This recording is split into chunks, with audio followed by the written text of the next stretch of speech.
Welcome back. This week we've been bringing you exclusive access inside one of the busiest COVID ICUs in West Virginia. Before we bring you today's installment of this important story, we want to remind you of a few things. Under ordinary circumstances, most hospitals would not grant this level of access, and nor would we seek it. But the extreme seriousness of the situation led hospital officials and us to come to the conclusion that this information needed to get out to the public.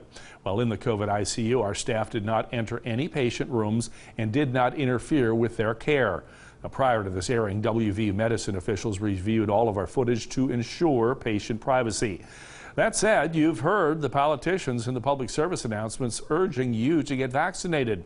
Everyone we talked with in the COVID ICU wanted an opportunity to explain why they believe West Virginians should take heed. Don Gray has their thoughts. The sickest of the sick, the people that aren't getting on ventilators, the patients that aren't getting to go home to their loved ones, don't have the vaccine. So if you love your family, if you love yourself, and you want to help us out, please, please, please, please get vaccinated. I think the average person should be vaccinated because it's safe and it's effective against severe disease. And your choice to vaccinate will protect someone else. And you indirectly then are saving someone else's life, whether that's from heart attack, car accident, or COVID. Right?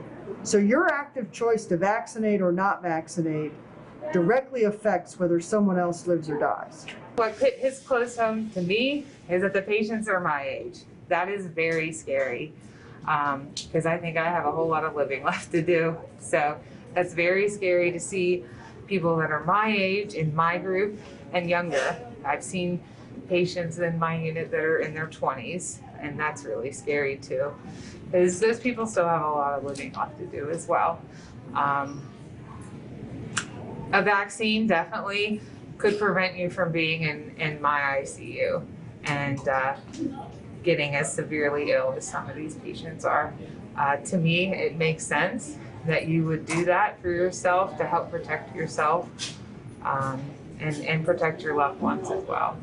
We all do respect your body, your choice, and the fact that we should all have freedom of choice. However, we also do watch a lot of people die because of that choice. And people think it's just a joke or they don't take it seriously, like how many ever people outside in the parking lot drinking beer or whatever, 2 inches apart in the bars. Nothing's been canceled this time around. So if you are going to want to go out and do all those things, think about everybody else and get your shot.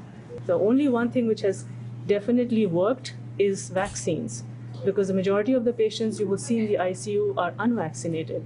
And the only really small percentage of vaccinated people you are seeing are those who are severely immunocompromised because they cannot generate the immune response. So I highly encourage people to get vaccinated because that is our answer to this thing, because there's not much therapy available otherwise. Dr. Wilson has strong words for medical personnel who have not been vaccinated and have or will likely lose their jobs because of it. The sad thing is, in my eyes, that's patient abandonment. And I know those are strong words, but it's real. The patients need you now. And no matter what you think about COVID, real or not, or don't, they didn't get vaccinated, just let them die, that's just not ethical. All of the folks that we just heard from would certainly fall under the category of healthcare hero. Dr. Wilson has another definition of a hero. The people who, to me, the people who were a little skeptical, who finally gained the courage to go and get the vaccine, that's who I think is the hero now.